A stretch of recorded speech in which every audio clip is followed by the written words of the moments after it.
Hello friends, स्वागत है आपका इस वीडियो में। तो आज की इस वीडियो में हम यूपी ट्रिपल एस सी पेट का प्रीवियस ईयर पेपर के क्वेश्चन लेके आए हैं। जीएस का क्वेश्चन रहेगा और हिंदी का भी क्वेश्चन रहेगा। सभी क्वेश्चन रहेंगे, आप इससे हमारे साथ कर सकते हैं। और ये वीडियो हम इसलिए बना रहे हैं ताकि हमारा भी रिवीजन हो जाए, आप लोगों का भी रिवीजन हो जाए।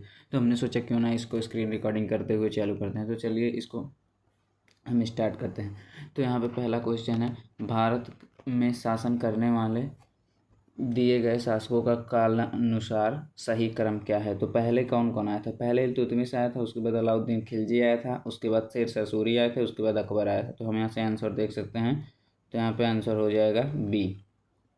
उसके बाद नेक्स्ट देखेंगे यहाँ पे, निम्नलिखित में से कौन सा संत शिवाजी के समकालीन थे। तो संत शिवाजी के समकालीन जो थे वो तुकाराम थे। तो यहाँ पर ए ऑप्शन हो जाएगा। उसके बाद नेक्स्ट क्वेश्चन देखेंगे, बंगाल के प्रथम गवर्नर जनरल कौन थे। बंगाल के प्रथम गवर्नर जनरल जो थे वो थे फ्रेंड वार्नेस हेस्टिंग, लॉर्ड वार्नेस हेस्टिंग। उसके बाद नेक्स्ट देखेंगे, चरक संहिता किसके बारे में। तो चरक संहिता आप लोग जानते ही होंगे कि ये चिकित्सा से रिलेटेड बुक है। उसके बाद नेक्स्ट क्वेश्चन यहाँ पर देखेंगे, निम्नलिखित में से कौन सा सही नहीं है। तो मतलब सही कौन सा नहीं है, तो इसमें देखेंगे सही कौन सा नहीं है। तो यहाँ पर औरंगजेब की मृत्यु जो है 1709 ईस्वी में नहीं हुई थी। बाकी सब सही है कि 261 ईस्वी में कालिंग का युद्ध हुआ था और 78 में सख्त की शुरुआत हुई थी और 622 में मुस्लिम युग की शुरुआत। ये सब सही है। औरंगजेब की मृत्यु 1709 ईस्वी में नहीं हुई थी। इसमें से किसे भारत में ग्रांड ओल्ड मैन के नाम से जाना जाता है। तो ग्रांड ओल्ड मैन के नाम से दादा भाई नौरोजी को जाना जाता है। उसके बाद नेक्स्ट क्वेश्चन देखेंगे, सन 1915 और 16 के किसके नेतृत्व में दो होम रूल लीग की शुरुआत हुई। दो होम रूल लीग की शुरुआत हुई थी एनी बेसेंट और लोकमान्य तिलक के नेतृत्व में। उसके बाद नेक्स्ट क्वेश्चन देखेंगे, यहाँ पर इसको मिलाना है। तो यहाँ पे आपको हम दिखा रहे हैं, तीसरा हो जाएगा, आर्य समाज की संस्थापना किसने की थी। तो आर्य समाज की स्थापना की थी दयानंद सरस्वती ने। उसके बाद सत्यशोधक समाज की स्थापना की थी, सत्यशोधक समाज की स्थापना की थी ज्योतिबा फूले ने। ऐसे आप ऑप्शन नंबर सी हो जाएगा, तो आप इसको मिला लेंगे। करो या मरो का नारा किसने दिया था। करो या मरो का नारा दिया था महात्मा गांधी ने। उसके बाद नेक्स्ट क्वेश्चन हो जाएगा, सुभाष चंद्र बोस ने भारतीय राष्ट्रीय कांग्रेस के अध्यक्ष पद से इस्तीफा दिया तो इस पद पर प्रस्ताव किसे दिया गया था। तो जब उन्होंने उससे इस्तीफा दे दिया तो इस पद का प्रस्ताव डॉक्टर राजेंद्र प्रसाद को दिया गया था। इसके बाद नेक्स्ट देखेंगे, सलालपन बिजली परियोजना किस नदी पर है। तो सलालपन बिजली परियोजना ये जो है चिनाब नदी पर है। उसके बाद नेक्स्ट क्वेश्चन देखेंगे, बसंत विषु होता है।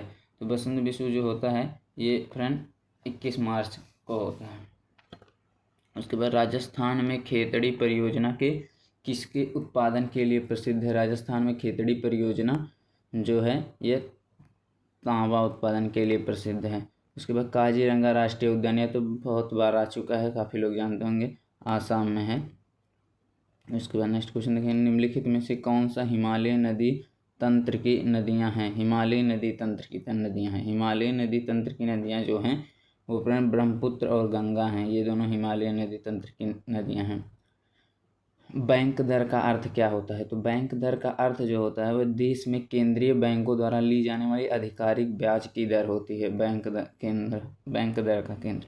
उसके बाद नेक्स्ट क्वेश्चन देखेंगे, यदि आरबीआई नगद कोषानुपात को घटा दे तो साख सर्जन पर क्या असर होगा। साख सर्जन पर जो असर होगा फ्रेंड वह बढ़ जाएगी। इनमें से किस प्रकार के अर्थव्यवस्था में संस्थान पर निजी अधिकार होते हैं और आर्थिक गतिविधियों का मुख्य उद्देश्य लाभ अर्जित करना होता है। तो लाभ अर्जित करना पूंजीवादी को। 100 रुपये का नोट किसके द्वारा हस्तांतरित होता है। 100 रुपये का नोट जो होता है फ्रेंड वह आरबीआई द्वारा, गवर्नर द्वारा बनाया जाता है। इसके बाद फेमा का पूर्ण रूप क्या है। तो फेमा का पूर्ण रूप फ्रेंड्स जो होता है वो ऑप्शन नंबर बी हो जाएगा। उसके बाद नेक्स्ट देखेंगे यहाँ पे, तो यहाँ पे नेक्स्ट हो जाएगा, प्रीवियस ईयर पेपर है फ्रेंड्स। भारत के संविधान में जन स्वास्थ्य एवं स्वच्छता किस में शामिल है? भारत के संविधान में जन स्वास्थ्य एवं स्वच्छता किस में शामिल है? तो ये है राज्य सूची में, जन स्वास्थ्य एवं स्वच्छता राज्य सूची में।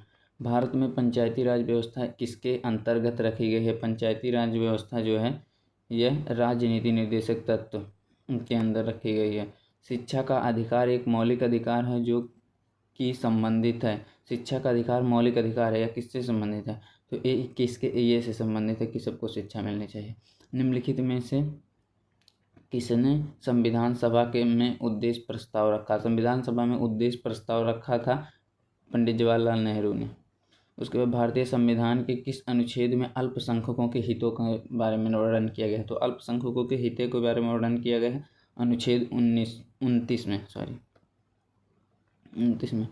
ठोस चालक में धारावाहक होते हैं। ठोस चालक में जो धारावाहक होते हैं वो फ्री इलेक्ट्रॉन, जिनको बोलते हैं मुक्त इलेक्ट्रॉन होते हैं। प्रकाश वर्ष किसके मापने की इकाई है? तो प्रकाश वर्ष जो है ये फ्रेंड्स एक वर्ष में निर्वात में प्रकाश द्वारा चली गई दूरी होती है प्रकाश वर्ष।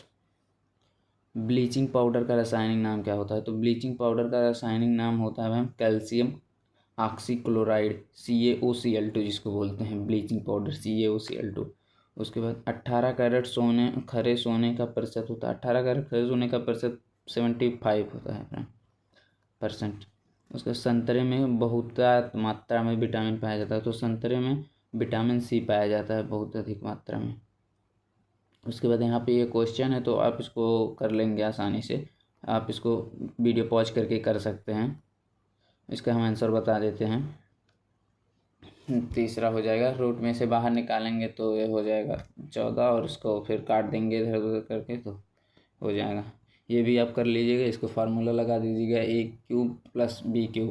उसके बाद नीचे यहाँ पे हो जाएगा A² + B² - AB। तो उसको A³ - B का होल क्यूब का फार्मूला हो जाएगा। आप उससे कर लेंगे, हो जाएगा आसानी से। आप इसको वीडियो पॉज करके आई होप करेंगे और यहाँ पर इसको भी सॉल्व कर लेंगे, काफ़ी आसानी से हो जाएगा। तो हम मैथ के क्वेश्चन को नहीं देखते हैं क्योंकि हमारे पास अभी पेन नहीं है। एकल, अब फिर यहाँ पर से हिंदी का क्वेश्चन स्टार्ट होगा। एकल का विलोम शब्द है। एकल का विलोम शब्द बहुल है। दर्प का पर्यायवाची कौन है? दर्प का पर्यायवाची है अहंकार। दर्प का पर्यायवाची है अहंकार। उसके बाद मन को हरने वाला वाक्य के लिए निम्नलिखित विकल्पों में से मन को हरने वाला जो होता है वो मनोहर होता है, मन को हरने वाला। उसके बाद गागर में सागर भरना मुहावरे का अर्थ है। तो गागर में सागर भरना मुहावरे का अर्थ होता है थोड़े में बहुत कुछ कहना। शुद्ध वर्तनी का चयन कीजिए। महत्वाकांक्षा, अब ये देखिए बहुत ही इम्पोर्टेंट है, इसको आप अच्छे से देख लीजिएगा। महत्वाकांक्षा, महत्वाकांक्षा, तो ऑप्शन नंबर C हो जाएगा, महत्वाकांक्षा, महत्वाकांक्षा। उसके बाद नेक्स्ट क्वेश्चन का स्लॉट देखेंगे।